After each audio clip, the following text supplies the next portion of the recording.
Slipping stitches is one of the simplest of techniques in knitting. When you sit down and really analyze it, like most knitting techniques, it can raise a lot of questions as to how, and most importantly, why.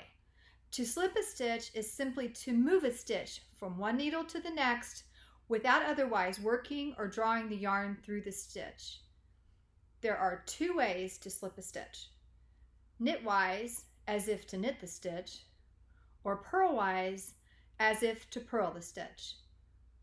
Whether you are slipping a knit stitch or a purl stitch is completely irrelevant. I'm going to say that again. Whether you're slipping a knit stitch or a purl stitch, totally irrelevant.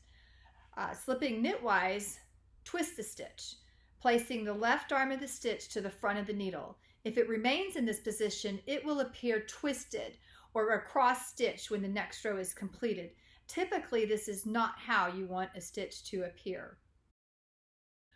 Slipping purlwise does not twist the stitch and simply moves the stitch to the next needle without changing the position of the stitch. Instructions will often tell you to simply slip a stitch, but will not designate how it is to be slipped. So how are you supposed to know what to do?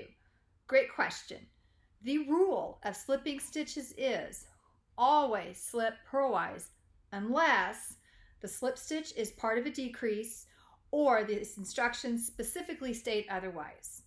Now that we've cleared that up, let's talk about where the yarn should be. Typically, the yarn will remain to the back when working a right side row and to the front for a wrong side row. This, of course, is unless the instructions specifically state otherwise. Remember that how you are slipping the stitch, knitwise versus purlwise, has no bearing whatsoever on where the yarn should be.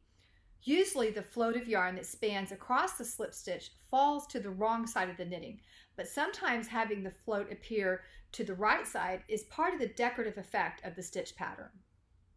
Some instructions call for the first stitch of every row to be slipped, creating a nice stockinette stitch chain along the edge, as compared to the typical bumpy edge that is naturally created. Slipping the first stitch of a row in simple stockinette, or whenever the first and second stitch are the same, is quite straightforward. Remember, it is always to be slipped purlwise. This becomes more complicated with knit purl patterns, and oddly enough with garter stitch too. In this example, the first stitch is a knit stitch and the second stitch a purl. Where the yarn falls when working the first stitch of any pattern is irrelevant since there's not an actual front or a back. Slip the first stitch, purlwise of course, but since the first stitch would have been a knit stitch if worked, you must bring the yarn between the needles to the front before purling the second stitch. Otherwise, you will not get the smooth edge. In this next example, the first stitch is a purl, the second stitch is a knit. Slip the first stitch, again purlwise, and not because it's a purl stitch, but since the first stitch would have been a purl if worked, you must bring the yarn between the needles to the back before knitting the next stitch. You really have to stop and think how the yarn would have traveled had the first stitch been worked and not slipped. If you are slipping the first stitch of every row and a bumpy edge results, the yarn is not traveling properly.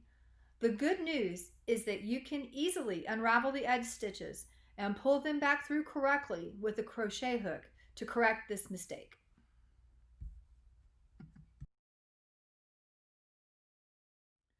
Whenever slipping the first stitch of a piece of garter stitch, the yarn must always travel between the needles before working the next stitch. Otherwise, an unattractive bumpy edge will form. I hope this tutorial helps you to better understand the concept of slip stitches. Most importantly, don't forget the rule, purlwise unless decreasing or specifically told otherwise. Now go and slip stitches like a pro and with confidence.